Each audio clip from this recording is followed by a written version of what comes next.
Hello, my name is Sydney. I don't have a username yet because I'm a moron. This is the second time I've tried to do this because I'm a moron. Um, and I'm going to be playing Umineko. So this game is the second in the series that Higurashi belongs to, and I bet a lot more of you have heard of Higurashi than have of Umineko. You may be asking yourself why I'm not playing Higurashi, and I'm asking myself the same thing because I've already played this game and I haven't Higurashi. But I mean, you also may be asking yourself why I'm playing this in the first place, because it's literally just you click and you advance text. But you know what? I lost a bunch of my progress because I switched computers on this game, and so I want to play it. And I want you guys to experience me replaying the entire thing. So here we go.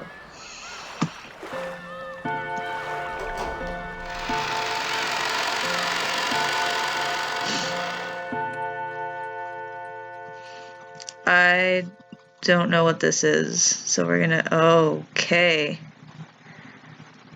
Oh. Well, I don't want to do that. What the pretend that didn't just happen. None of that was spoilers, hopefully. That's weird that it gives you, like... Huh. Well, that's interesting. But we're not going to cast the spell because I'm just going to play all of this over again. And I wish that it would just let me... There we go. And there's a mysterious lady in a painting that probably will not be of any significance later in the game. Yeah. Alright, so, there he is. And this is what he's gonna say. Okay. So you still haven't overcome your love of alcohol. The old physician let out a sigh as he... Oh, that's not him saying this. The old physician let out a sigh as he removed the stethoscope. Two elderly men could be seen in the dimly lit study, which was filled with dust and a sickly sweet stench. In the corner of this room, much larger than what most people would call a study, was an expensive-looking bed, because beds go in the middle of libraries and whatnot. But anyway, a man undergoing a medical examination and the physician conducting it. There was also what appeared to be a servant watching over the whole scene. The bottle is my friend. That's not gonna be Kinzo's voice. Who's Kinzo? I mean,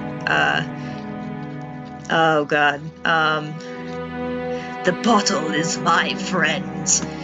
That's not Kinzo's voice either. It is no less of a friend than you, and it has stood by my side even longer than you have. As the man bearing his chest for the stethoscope rearranged his clothes, he spoke unapologetically. God. I should be... Oopsies, sorry. I shouldn't be doing this at 1 o'clock in the morning, but who's to stop me? Nobody's home. Kenzo-shan, your body only appears to be well thanks to the effects of the medicine. However, if you continue to drink such strong spirits, the treatment will become meaningless. Trust my judgment. Refrain from drinking. Actually, this game contains no supernatural elements at all, and it's just about an old man struggling with his alcoholism. I thank you. God, why can't I figure out what Kinzo's voice is going to be? Okay, I thank you, though only for the sentiment, my friend. Genji, another glass. Water it down slightly. That way Nanjo can save face. There we go. That's a good voice for Kinzo. Are you quite sure? After eyeing both the master who demanded the alcohol and the family doctor who forbade it, Genji, the old butler, silently gave a slight nod and carried out his master's orders faithfully. The family doctor, Nanjo, let out a deep sigh once again as he watched the butler busy himself alongside the liquor cabinet. There was a smell filling up the room. This sweet, poisonous aroma felt as though it melted the heart, if not the soul itself. It was the smell of that venomous green drink. He is drinking alcoholic Kool-Aid, I suppose, that the man couldn't bear to part with. Nanjo, you are my close friend, and we have known each other for quite a long time. I am deeply grateful for all that you have done to keep me alive this long. I have done nothing. After all, you never listened to my advice as your physician.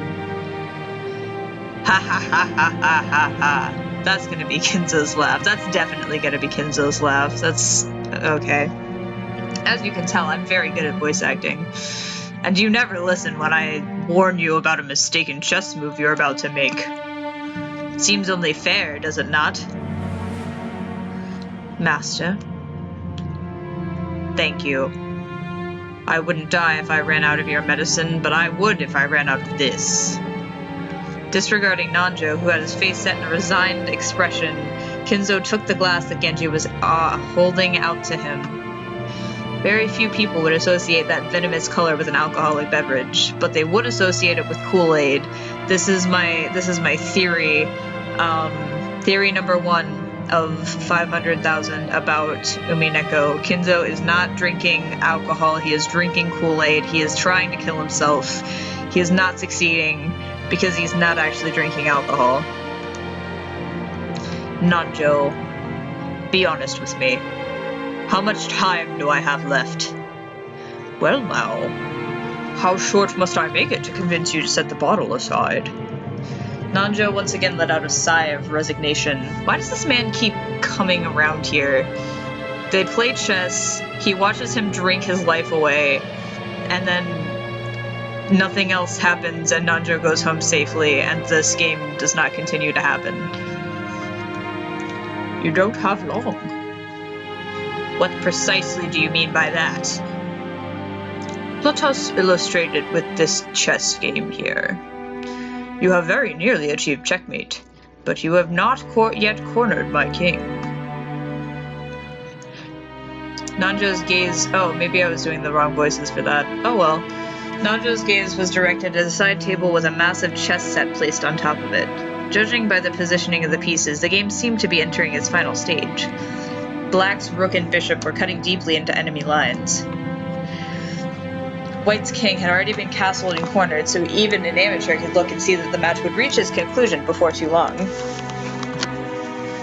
Every time Nanjo gave to... Oh dear God. Every time Nanjo came to give a medical examination, both of them would make a few moves. Why are they... Okay, so Nanjo comes, makes one move in a chess game, tells Kinzo that he's about to die, and then leaves. That is a great... Well, I guess he's making money, and probably making a lot of money knowing Kinzo, so, like, I guess that's a good business model, but, like, I would stop going. And Nanjo probably should have stopped going if he knew what was good for him, but... Nanjo was hinting that Kinzo would most likely fall into his eternal sleep before this game could be concluded. These were less the words of a physician than they were the words of an old friend. Were you a normal patient, I would recommend that you write a will at this point. And what is a will, Nanjo? Handwritten instructions to the vultures on how to devour and scatter my corpse? No, not at all. As the word suggests, it is a way for you to record your will for later generations. It is far more than just a means to divide up your inheritance. Let me check the timer. Okay. Oh!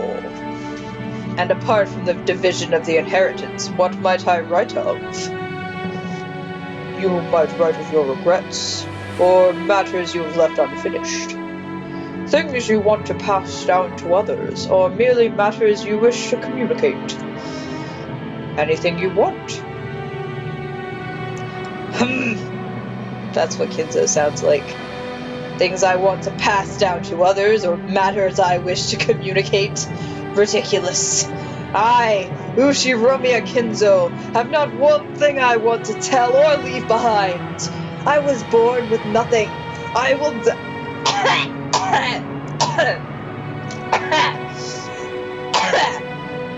Realistic speeches by Kinzo are interrupted by coughing and hacking and death. I will die with nothing. There is nothing I wish to leave my foolish children. Even if the end were to come today, even if it were to come right now, I would accept that fate of death without a trace of fear. I created everything. My fortune, my prestige, everything. Those were built up by me, and they will be lost along with me. There is nothing I wish to leave behind. Nothing! Oh God, there's more. Oh God, there's more. Okay. After I'm gone, I care not if it all goes to waste. I desire no tomb, no coffin. Those were the terms of the contract I made with the witch. What? What does that mean? I wonder if there is going to be a witch later on in the story. That's probably not relevant at all. When I die, everything will be lost. That has been part of the promise since the beginning, and that's why nothing will be left behind. There is nothing I can leave behind.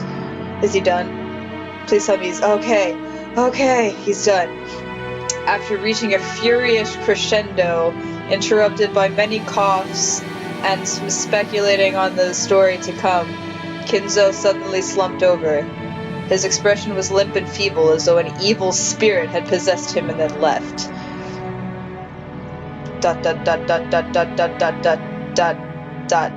However, I do have one regret. I have nothing to leave behind, but there is one thing I cannot leave undone. You would do well to write it down. Of course, it would be best if you could finish it before your time comes. However, even when the worst happens, those who come after you will carry it to completion. You must leave behind your regrets so that they can be resolved, even if you are unable to do so yourself. That is the purpose of a will. I'm going to get a drink. I'm going to get a drink.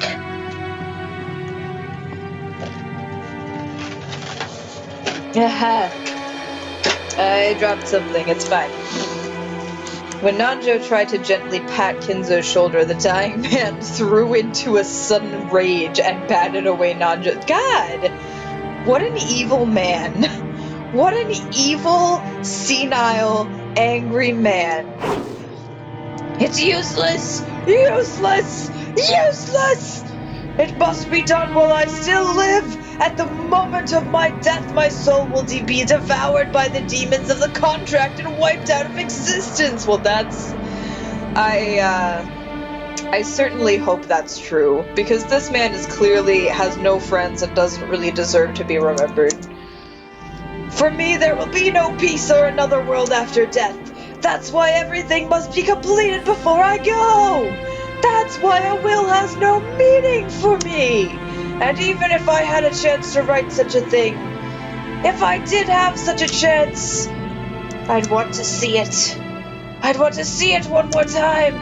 I'd want to see Beatrice's smiling face one last time. Oh, Beatrice, why have you resisted me for so long? Gee, I wonder who Beatrice is. She clearly will not become important later on in the story. I'll return everything you have given me. I am prepared to lose everything.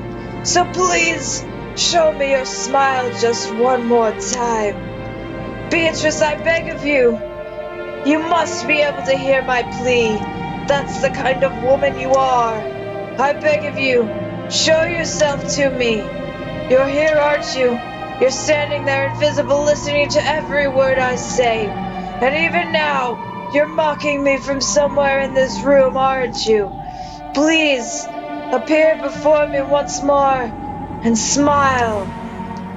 Feel free to scold me, even snatch away my life by your own hands if you so desire. I don't want to die alone like this. I cannot let myself die until I've seen your smile just one more time.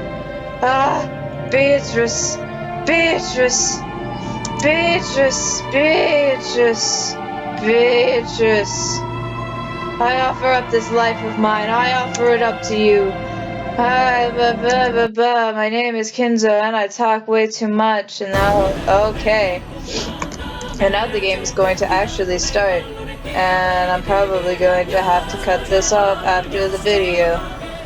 But until then, we will wonder about who the fuck that lady is. I'm sure she will not be important. But anyway, this game has some damn good music and some damn good characters and doesn't make any goddamn sense. So be prepared for that. Also, all of the characters are going to look different in this opening because they had different sprites originally but were redrawn for like the Steam release or something. I don't know if it was the Steam release, but they were redrawn like so that they looked not dorky and dopish and weird.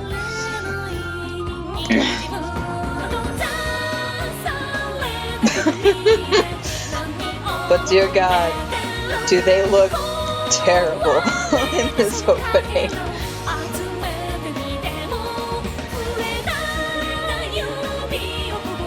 Gee, I wonder who that is.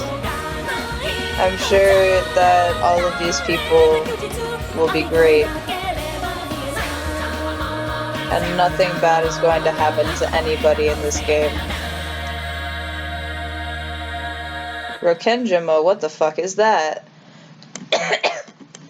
Alright, well, that was part 1 of like 5,000 of Umineko no Nakukoro ni. And